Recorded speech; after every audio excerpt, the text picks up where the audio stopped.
Which is the greatest command of all? What was the purpose of God's commands? What were people to teach their children? Let's look at Deuteronomy 6. What was God's purpose for giving Israel his Old Covenant law? This is the command, the statutes and ordinances the Lord your God has instructed me to teach you, so that you may follow them in the land you're about to enter and possess. Do this so that you may fear the Lord your God all the days of your life by keeping all his statutes and commands I'm giving you, your son and your grandson, and so that you may have a long life.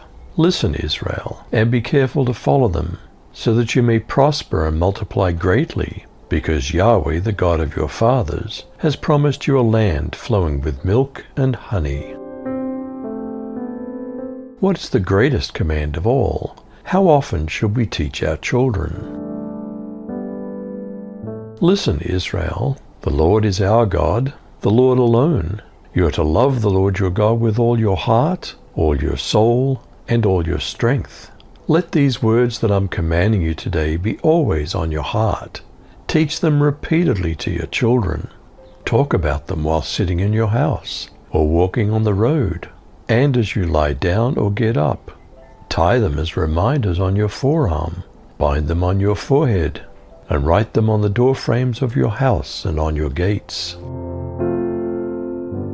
What warning did God give to Israel at that time in their history? And it shall be, when the Lord your God shall have brought you into the land, which he swore to your fathers, to Abraham, to Isaac, and to Jacob, to give you great and goodly cities, which you didn't build, and houses full of good things, which you didn't fill, and wells digged, which you didn't dig, vineyards and olive trees, which you didn't plant. When you shall have eaten and be full, then beware lest you forget the Lord, who brought you forth out of the land of Egypt, from the house of bondage. You shall fear the Lord your God and serve him, and shall swear by his name. You shall not go after other gods, of the gods of the people which are round about you. For the Lord your God is a jealous God among you, lest the anger of the Lord your God be kindled against you, and destroy you from off the face of the earth. Should they test God like their parents did, or be obedient to him? Why?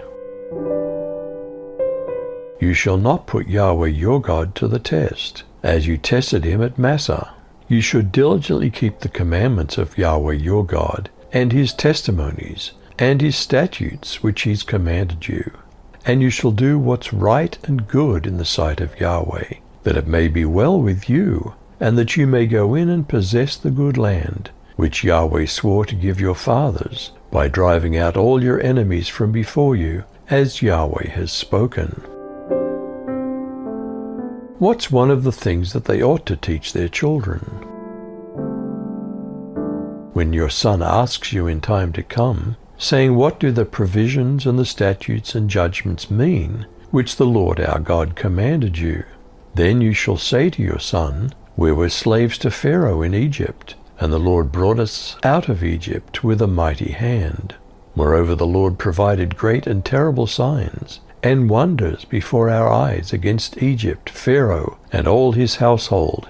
He brought us out of there in order to bring us in, to give us the land which he had sworn to our fathers. So the Lord commanded us to follow all these statutes, to fear the Lord our God for our own good, always, and for our survival as it is today.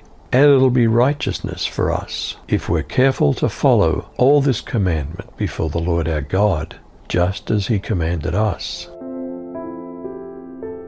Did Jesus confirm what the greatest commandment was? One of them, an expert in the law, tested him with this question, "Teacher, which is the greatest commandment in the law?" Jesus replied, "Love the Lord your God with all your heart, and with all your soul, and with all your mind." Which is the greatest command of all? What was the purpose of God's commands? What were people to teach their children? You decide.